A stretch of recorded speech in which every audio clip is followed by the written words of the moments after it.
Hi, everyone. Welcome back to one of your favorite podcasts. This is Random Talks from Columbus School.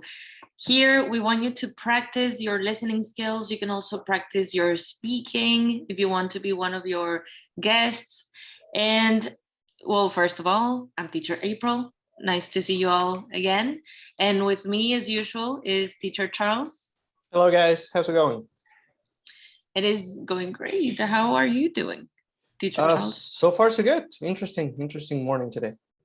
Oh, nice. Okay. I want to talk about that later, but that's a topic for another time. Right now, we have a very special guest with us. This is Leonardo Cruz. Hello. Hello, good morning, everyone. Sorry. Good morning. Good morning. So do you like Leonardo? Should we call you Leo? What do you prefer? Leo is fine. Yeah, for me. Yeah. Or Leonardo. Excellent. For me, yeah. Great. Well, thank you for joining us today, Leo. Before we dive into any questions, we want to know a little bit more about you. So what do you do? About me, well, I am a psychologist and psychotherapist, right? Oh, wow. I have a master degree in psychotherapy, and I am a musician too. Last night I had a gig, and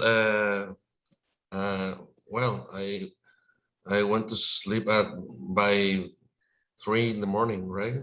I'm a little bit sleepy. Yeah. Okay. and hungry, yeah. There we go. Don't worry about it. What kind of music do you play?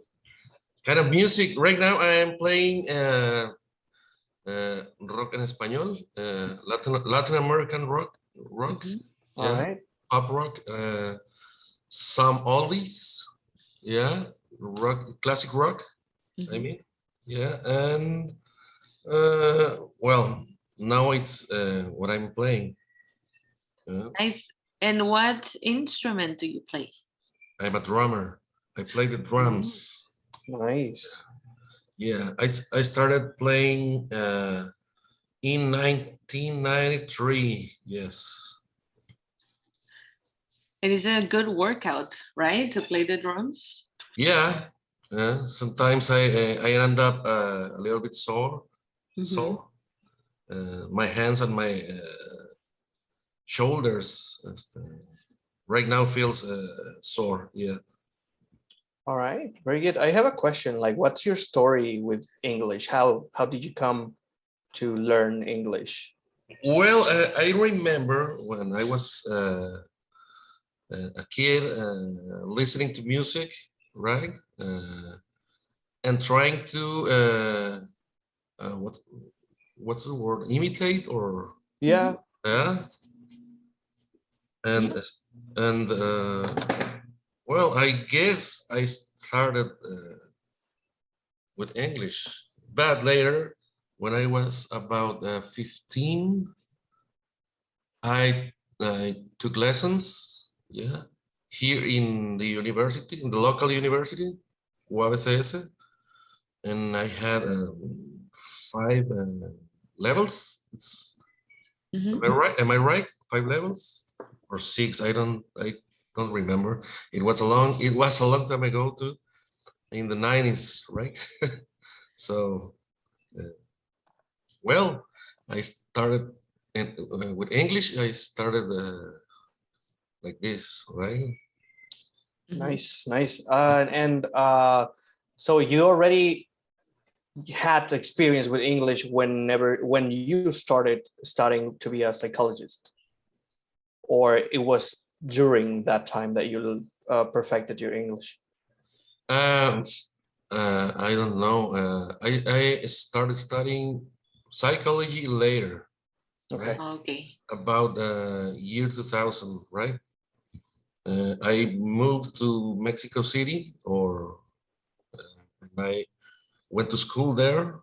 I had my degree from a university in Mexico City, and I kept practicing my English, right? In any ways I could do it, right? Uh, a few years ago, I was playing in a restaurant here in La Paz, and there are a lot of retired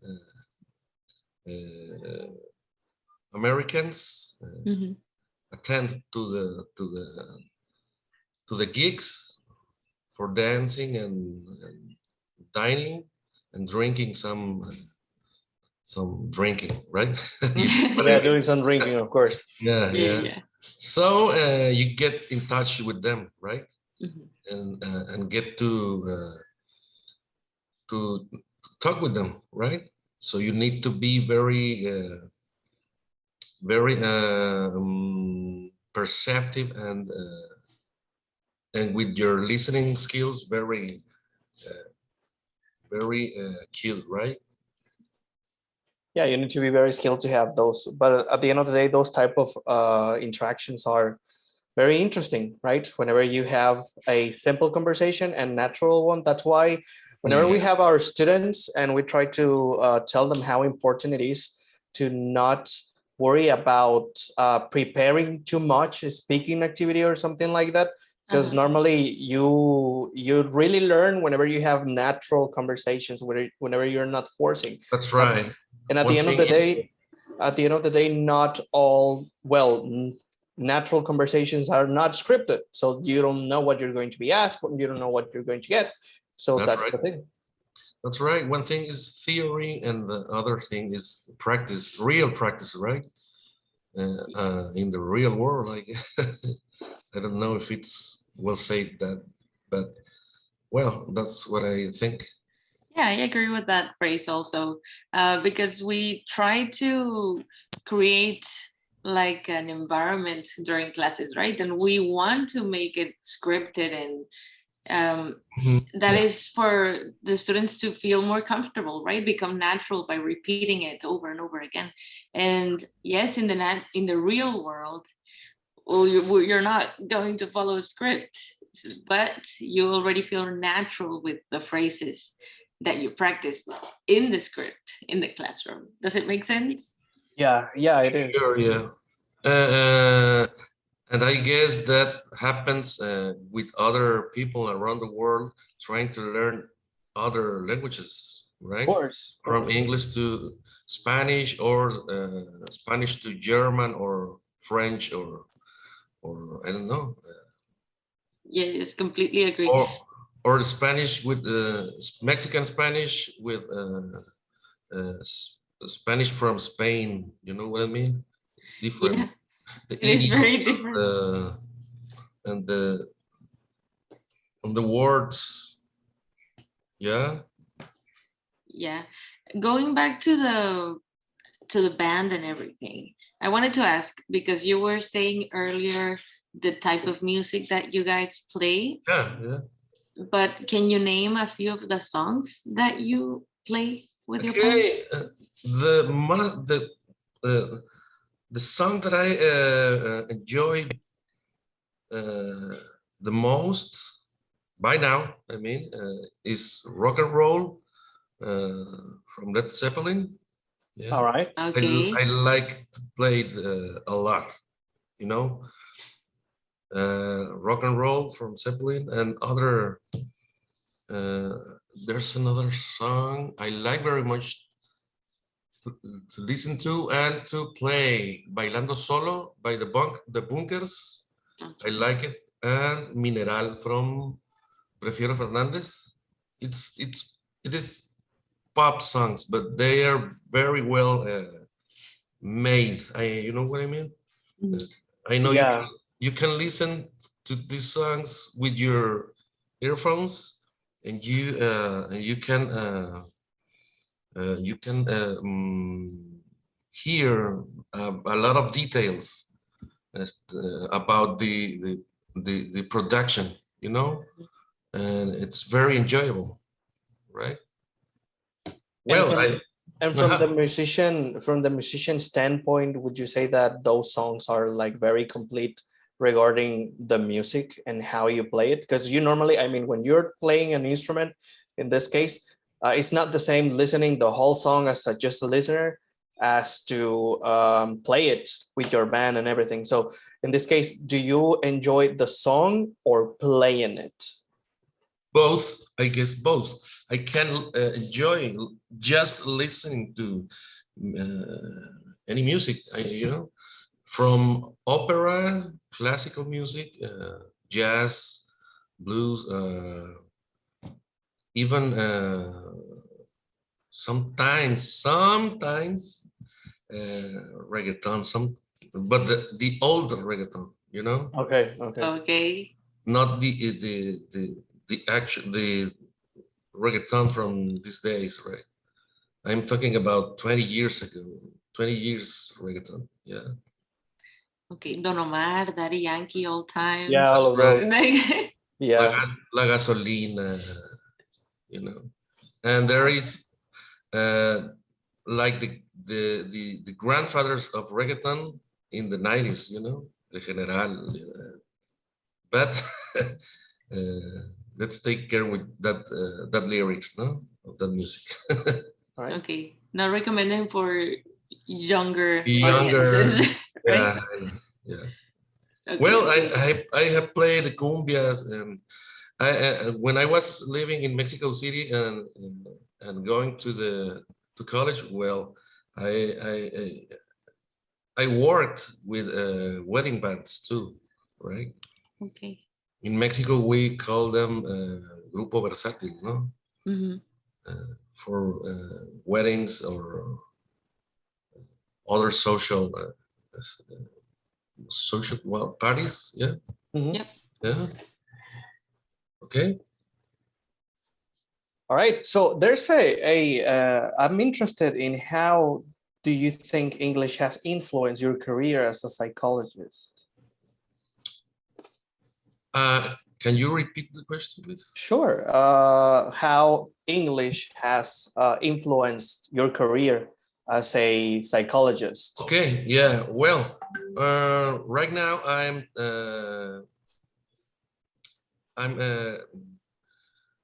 looking for a place to give my therapy, and I'm going to offer my services as a therapist to these people I talked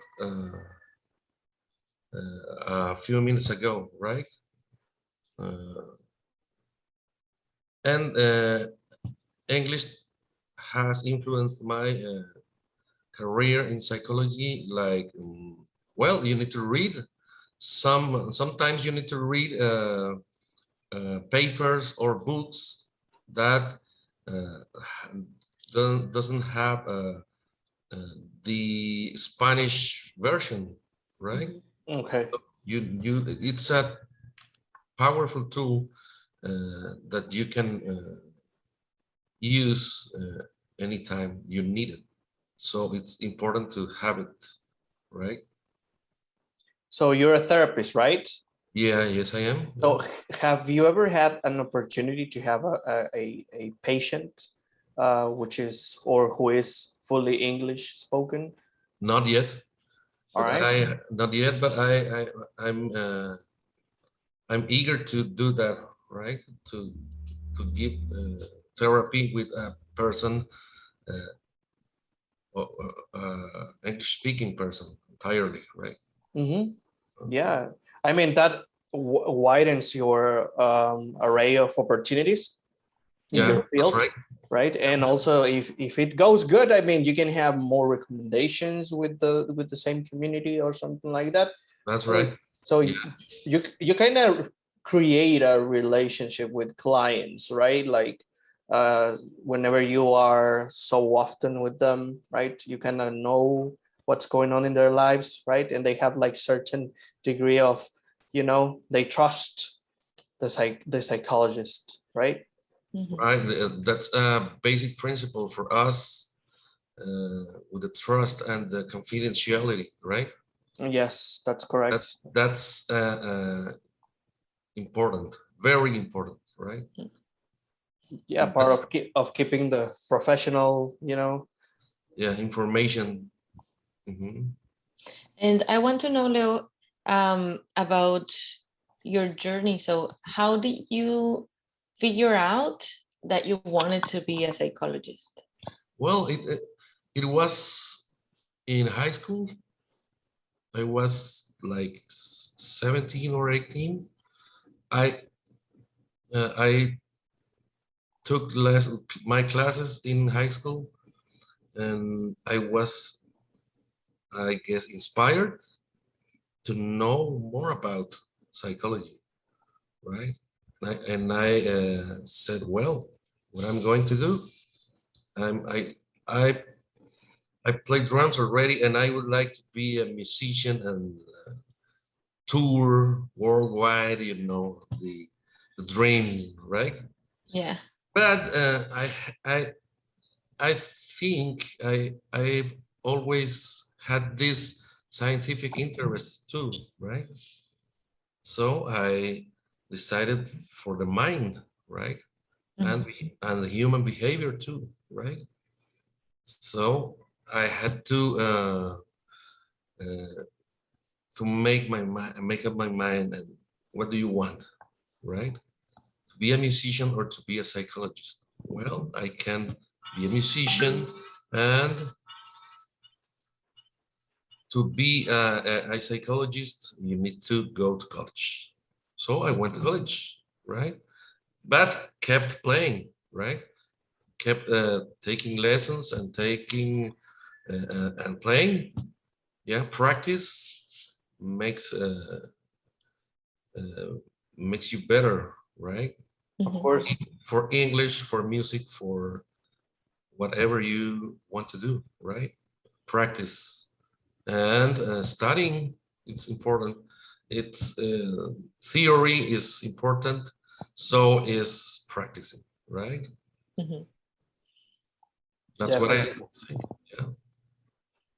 Yeah, I completely agree, and I feel very identified with you, Leo, because I wanted to study psychology too. I'm very interested in the scientific field as well, but I Yeah. ended up studying fine arts. So it is like Fine that. arts. Yeah, it is like that balance. Um, and I think like when I had to choose myself, it was a big struggle for me. It was It is. petrifying, scary. And when I finally made my choice, I thought it was going to be the only thing. Like it was one or the other. But Yeah. now that I'm older, you can do both. You really can do everything you like. You just have to choose like which one you're going to invest more time, Yeah, maybe, that's correct. or more official kind of Mm, preparation, yeah, that's right? that's right. Yeah. Are you well? You have to choose. In Mexico, sometimes you have to choose, right? Mhm. Leo, have you ever experienced something, a perspective like that about music? Because that's very normal. I mean, Yeah. at some point, you probably must have thought about studying music, right? Like going fully with music, right? And we normally get comments like, no, that's not, you're not gonna. You are going to starve. Yeah, that's the Yeah, most popular. yeah, that's a common reference, right? Whenever you Yeah. decide to study something related to art, they don't, well, people don't regard it as something remarkable. Yeah, that's, that's right. April, Miss April had it right a few seconds ago. Social validation sometimes affect us really hard, right? Mhm. Uh, you need to choose, right? And you need to accommodate, right? And get good, right? Studying and practicing and get good on what you are doing, right? Mhm. If you are an English teacher, you need to study and practice and get good on being an English teacher, right? Or being a I don't know, a doctor or an engineer, or I don't know, uh, a writer, journalist, anything you want to be, you need to get good, right? And practice Yes. a lot. That's correct. That's correct. Actually, what we wanted to ask you, like to wrap up this interview, is what advice would you give to people on how to find your passion in pandemic times? In pandemic times, that's a good question. Yeah, That's that's another bad. level. Yeah, I guess this question is more for younger people or for everyone.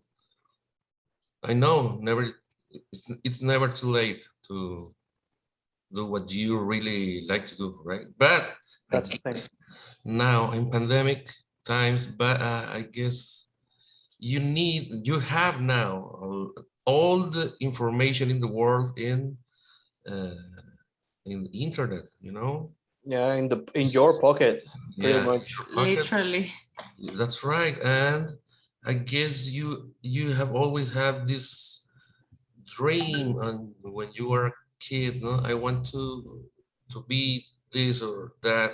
I know that kids always generally want to be firemen, doctors, astronauts. I don't know. But when uh, you're growing, you start to know more things about the world, and you know that there's more things uh, around you, right? If you want to be a mason, you can be, you know, but you have to do it, to start doing it. And my thoughts about that is that you need to start early when you are young. If you can start at the elementary school, it's okay, and it's okay to change your mind too, right? I don't All right. like this. I don't like this. I don't really like this. And it's okay not to like things So and restart over again. that's right. Even if you are 40 years like me, it's okay to restart. No, yeah. Mhm. But True. at the end, I think that it's the only thing that counts. It's to be happy. Okay, and, and get that state, right, of happiness, or at least I am fine with what I am, what I do, right? Fulfillment and acceptance.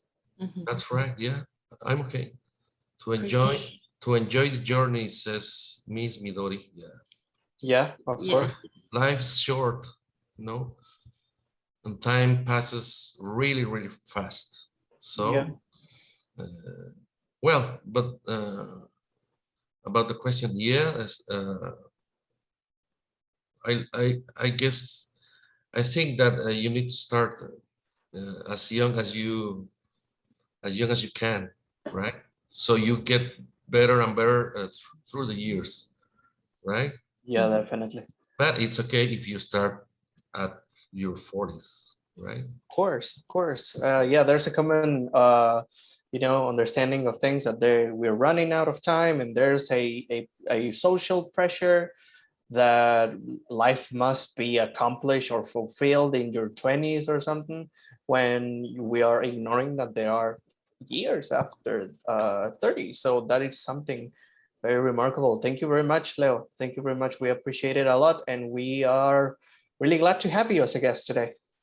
Thank you. I'm very happy to be here today with you, and I wish this conversation was more extensive. Yeah. Yeah, me too. Yeah, it always happens. It always Yeah. happens. You Yeah. know, it is getting interesting, and we have to finish it. Okay. Yeah. All It's right. sad, heartbreaking, I know, but we always find a warming up point close to the end. It's sad. Yes. Um, But we really appreciate you being here with us, Leo, today, and being so open about your experience. I think that is very refreshing, and Thank you. Yeah. it is also very easy to see yourself in someone else's authentic experience. So thank you so much also for the good advice Of course. and how to find your passion or follow it. Doesn't matter how old you are. I really like that you said that being happy, happiness is a state. It is not the end of the journey. It is how you manage and feel about yourself. Yeah. Like what teacher Charles said, acceptance and fulfillment. Yeah, just like Charles said, acceptance, that's right, and fulfillment. Yeah, you can always be happy. You can be happy all the time, right? You can feel, but you can feel good on your own shoes, right? You can feel fine, relaxed, right? Definitely. Yes. Well, Well, thank you okay. so much. Thank you. Remember, everyone, that you can find us in various social media platforms. You can watch us and see our beautiful faces that match this heartwarming voices. Yeah, I'm getting very descriptive. Very descriptive. You can see us on YouTube, Facebook. We also post on Instagram, and teacher Pablo is with us on TikTok. And for our listening type of platforms, we have Spotify, Google Podcast, Apple Podcast. And in all of our social media, you can find us as Columbus School BCS. Yes, that's correct. Yes. Thank you so much for joining us. We hope to see you and talk to you in the next episodes, and reach out if you want to let us know anything. Of course, remember we read all of your comments, and we take all of your suggestions. Thank you very much, you guys, for listening and for being here with us. See you next time. Bye, guys. Thank you very much. Thank you. Bye.